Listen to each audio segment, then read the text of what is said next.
Notre secours est dans le nom du Seigneur qui a fait le ciel et la terre. Nous allons commencer aujourd'hui chapitre 5 avec l'appel de Simon-Pierre. À nouveau, vous verrez, il y a quelque chose de curieux là. Jésus venait de guérir sa belle-mère l'épisode d'avant, et puis là on va les retrouver au milieu d'un lac, on a l'impression qu'ils se connaissent pas.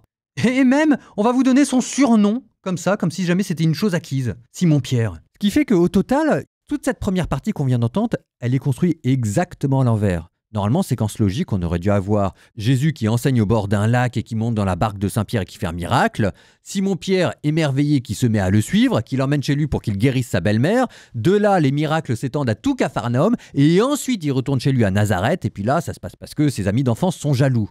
Bon, si vous regardez bien, ça a été construit exactement à l'envers. Et ça a été construit exactement à l'envers pour vous ramener, d'une part, à la citation d'Isaïe qu'on avait entendue sur l'évangile qui est annoncé aux pauvres, et d'autre part, 2, à la lutte de Jésus au désert.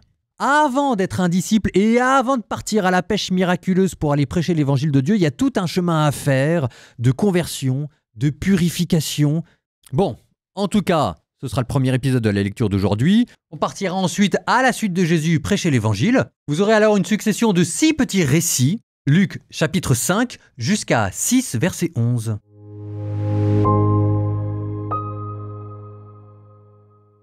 Luc, chapitre 5. Or, la foule se pressait autour de Jésus pour écouter la parole de Dieu, tandis qu'il se tenait au bord du lac de Génézareth. Il vit 2 barques qui se trouvaient au bord du lac. Les pêcheurs en étaient descendus et lavaient leurs filets. Jésus monta dans une des barques qui appartenait à Simon, et il lui demanda de s'écarter un peu du rivage. Puis il s'assit et, de la barque, il enseignait les foules. Quand il eut fini de parler, il dit à Simon : « Avance au large et jetez vos filets pour la pêche. » Simon lui répondit : « Maître, nous avons peiné toute la nuit sans rien prendre. Mais sur ta parole, je vais jeter les filets. » Et l'ayant fait, ils capturèrent une telle quantité de poissons que leurs filets allaient se déchirer. Ils firent signe à leurs compagnons de l'autre barque de venir les aider. Ceux-ci vinrent et ils remplirent les 2 barques, à tel point qu'elles enfonçaient. À cette vue, Simon-Pierre tomba aux genoux de Jésus en disant : « Éloigne-toi de moi, Seigneur, car je suis un homme pécheur. » En effet, un grand effroi l'avait saisi, lui et tous ceux qui étaient avec lui, devant la quantité de poissons qu'ils avaient pêchés. Et de même, Jacques et Jean, fils de Zébédée, les associés de Simon. Jésus dit à Simon : « Sois sans crainte, désormais, ce sont des hommes que tu prendras. » Alors, ils ramenèrent les barques au rivage et, laissant tout, ils le suivirent. Jésus était dans une ville quand survint un homme couvert de lèpre. Voyant Jésus, il tomba face contre terre et le supplia : « Seigneur, si tu le veux, tu peux me purifier. » Jésus étendit la main et le toucha en disant : « Je le veux, sois purifié. » À l'instant même, la lèpre le quitta. Alors Jésus lui ordonna de ne le dire à personne. « Va plutôt te montrer au prêtre et donne pour ta purification ce que Moïse a prescrit. Ce sera pour tous un témoignage. » De plus en plus on parlait de Jésus. De grandes foules accouraient pour l'entendre et se faire guérir de leur maladie, mais lui se retirait dans les endroits déserts et il priait. Un jour que Jésus enseignait, il y avait dans l'assistance des pharisiens et des docteurs de la loi venus de tous les villages de Galilée et de Judée, ainsi que de Jérusalem. Et la puissance du Seigneur était à l'œuvre pour lui faire opérer des guérisons. Arrivent des gens portant sur une civière un homme qui était paralysé. Ils cherchaient à le faire entrer pour le placer devant Jésus, mais ne voyant pas comment faire à cause de la foule, ils montèrent sur le toit et, en écartant les tuiles, ils le firent descendre avec sa civière en plein milieu devant Jésus. Voyant leur foi, il dit : « Homme, tes péchés te sont pardonnés. » Les scribes et les pharisiens se mirent à raisonner. « Qui est celui-là ? Il dit des blasphèmes. Qui donc peut pardonner les péchés, sinon Dieu seul ?» Mais Jésus, saisissant leurs pensées, leur répondit : « Pourquoi ces pensées dans vos cœurs ? Qu'est-ce qui est le plus facile ? De dire « Tes péchés te sont pardonnés » ou de dire « Lève-toi et marche » ? Eh bien, pour que vous sachiez que le Fils de l'homme a autorité sur la terre pour pardonner les péchés, Jésus s'adressa à celui qui était paralysé. « Je te le dis, Lève-toi, prends ta civière et retourne dans ta maison. » À l'instant même, celui-ci se releva devant eux.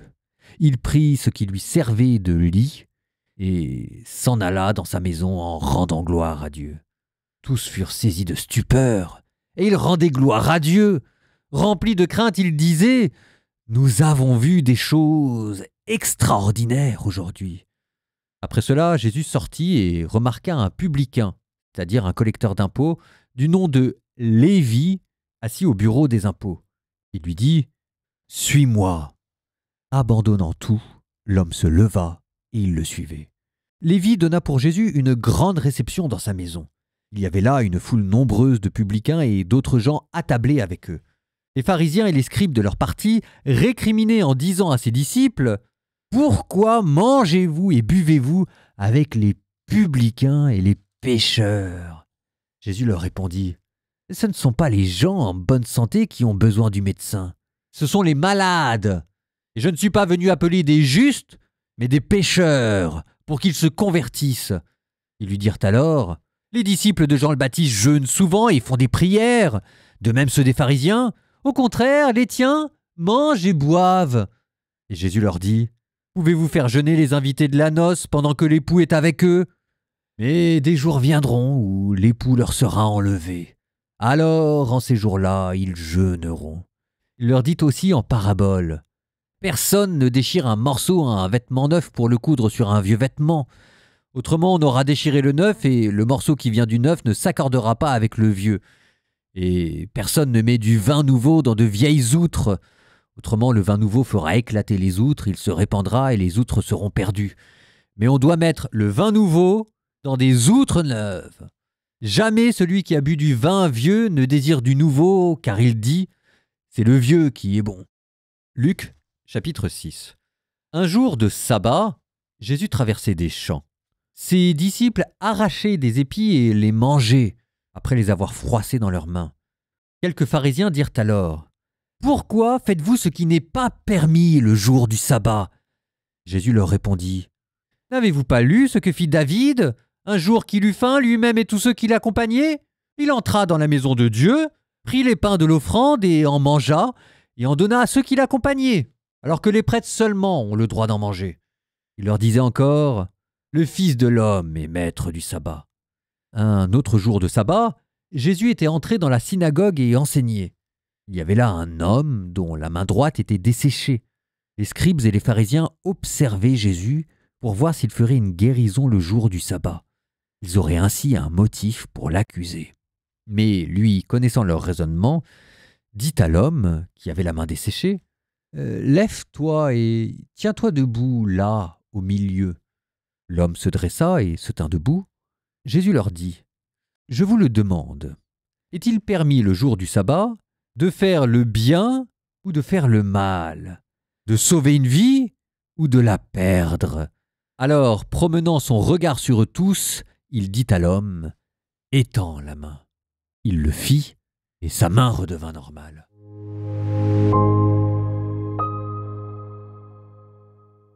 C'est quand même assez génial, c'est très très beau. Hein. C'est quand même tout l'avantage de la Bible en un an, c'est que ça nous oblige à enfiler les épisodes les uns après les autres, et vous avez une vue d'ensemble qui se dégage que vous ne pouvez pas avoir quand vous arrêtez verset après verset. Donc vous aurez eu successivement d'abord 2 premiers miracles qui ont permis en fait de réintroduire des gens dans la communauté. Une question avec la purification d'une maladie, la lèpre, qui était dans l'Ancien Testament la maladie spirituelle par excellence. On se souvient de Myriam. Et ensuite un deuxième miracle, cette fois-ci de guérison d'un paralytique qui se traduit par le pardon des péchés. En parlant du pardon des péchés, petite parenthèse. Jésus n'a pas dit « je te pardonne les péchés », mais il a utilisé un passif divin. Tes péchés sont pardonnés, sous-entendu par qui? Par Dieu. Donc au sens technique du terme, il n'y a pas de blasphème, il ne s'est pas mis à la place de Dieu. Il a simplement dit que c'était la volonté de Dieu que de pardonner les péchés et que tous les rites de purification, de guérison devaient ramener à cette réconciliation entre l'homme et Dieu. C'est Jésus qui vient de réinterpréter la loi. En guérissant un lépreux et en pardonnant un paralytique, c'est Jésus qui vous explique que la Torah, ça doit servir à réconcilier l'homme avec l'homme et l'homme avec Dieu. Ça, c'était les 2 premiers épisodes de notre lecture d'aujourd'hui, et à la fin de notre lecture, il y avait encore 2 autres épisodes sur un autre objet de la loi, qui était le sabbat.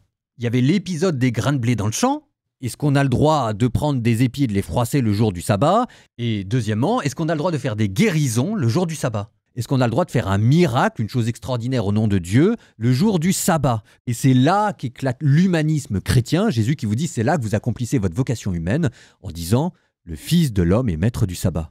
Donc en fait, vous avez 2 épisodes au début, 2 épisodes à la fin qui sont en lien, ils parlent tous les deux de la loi, et même on pourrait continuer de tisser le parallélisme encore plus loin.